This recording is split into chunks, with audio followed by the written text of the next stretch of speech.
मिनिटात 30 बातम्या. Powered by बाबा जाधव मसाले, खजिना मराठी चवीचा. अस्सल खा, अस्सल रहा. अहिल्यानगर महानगरपालिकेच्या महापौर ज्योती गाडे यांनी पालिकेच्या शाळेला अचानक भेट दिली. शिक्षकांकडून शाळेतील समस्या जाणून घेत विद्यार्थ्यांशी संवाद साधला. तसंच विद्यार्थी पालिकेच्या शाळेत कसे शिकतील यासाठी प्रयत्न करणार असल्याचं ज्योती गाडेंनी म्हटलंय.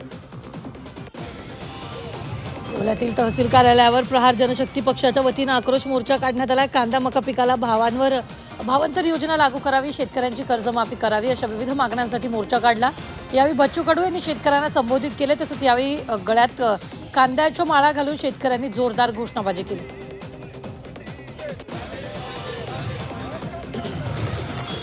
सांगलीमधील कामगार आयुक्त कार्यालयासमोर बांधकाम कामगारांनी आंदोलन केलं. लाखो बांधकाम कामगारांचे विविध लाभाचे अर्ज अनेक महिन्यांपासून कामगार सहाय्यक कार्यालयाकडे मंजुरीसाठी प्रलंबित आहेत. दरम्यान शासकीय लाभासाठी प्रलंबित अर्ज मंजूर करावेत अशी मागणी करण्यात आली आहे. नागपुरातील संघ मुख्यालयावर वंचित आणि काँग्रेसनं संयुक्त मोर्चा काढला. वंचित प्रमुख प्रकाश आंबेडकर, काँग्रेसचे प्रदेशाध्यक्ष हर्षवर्धन सपकाळ यांच्या उपस्थितीत हा मोर्चा निघाला. मात्र पोलिसांनी या मोर्चाला 0 माईल इथं थांबवलं. यावेळी आंदोलकांनी राज्य आणि केंद्र सरकार विरोधात घोषणाबाजी केली. पुणे अहिल्यानगर महामार्गावर ट्रॅव्हल बसला भीषण आग लागली. चालकाच्या सतर्कतेमुळे प्रवाशांना गाडीतून सुखरूप उतरवलं. स्थानिक नागरिकांच्या मदतीनं आग आटोक्यात आली. सुदैवाने या घटनेत कोणतीही जीवितहानी झाली नाही. वाशिम जिल्ह्यातील मानोरा शहरात कपड्याच्या दुकानात चोरी झाली. अल्पवयीन मुलानं साडी दुकानात एका महिलेची 44,000 रोकड असलेली बॅग लंपास केली. ही संपूर्ण घटना सीसीटीव्ही कॅमेऱ्यात चित्रित झाली. या प्रकरणी अल्पवयीन आरोपीविरोधात गुन्हा दाखल करण्यात आला. लंडनमधील एका ज्यू सामाजिक संघटनेच्या कार्यालयावर हल्ला झालाय. तसंच हल्लेखोरांनी 4 रुग्णवाहिका देखील पेटवून दिल्यात.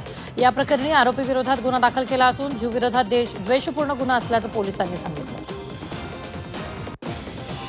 न्यूयॉर्कमधील विमानतळावर उभ्या असलेल्या एका वाहनाला विमानाची धडक बसली. एअर कॅनडा एक्सप्रेसचे जेट विमान न्यूयॉर्कच्या ला गार्डिया विमानतळावर उतरताना एका वाहनाला धडकले. या अपघातात कोणतीही जीवितहानी झाली नाही.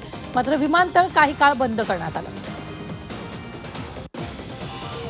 इस्रायलने तेहरानसह इराणच्या अनेक शहरांवर हल्ले केले. या हल्ल्यात तेहरानचं मोठं नुकसान झालं. तसंच अनेक नागरिकांना मृत्यू झाला असून काही गंभीर जखमी झाले. दरम्यान प्रशासनानं नागरिकांना सतर्कतेचा इशारा दिला. इराण, अमेरिका आणि इस्रायल यांच्यातील युद्ध अधिकच वाढत आहे. तर इराणच्या तन्हाज अणुसुविधेवर हल्ला झाला असून इराणनं ड्रोन हल्ल्याने प्रत्युत्तर दिलं. दरम्यान या युद्धात अमेरिकेच्या लष्कराला मोठं नुकसान झालं असून अमेरिकेनं 12 ड्रोन आणि 4 विमानांसह किमान 16 लष्करी विमानं गमावलेली आहेत. गॅस तुटवड्याचा संभाजीनगरात रिक्षांना फटका बसला. अनेक गॅस पंपावर 2.5 ते 3 किमीपर्यंत रिक्षाच्या रांगा लागल्यात. गॅस मिळत नसल्यानं रिक्षा चालकांचे हाल होत आहेत.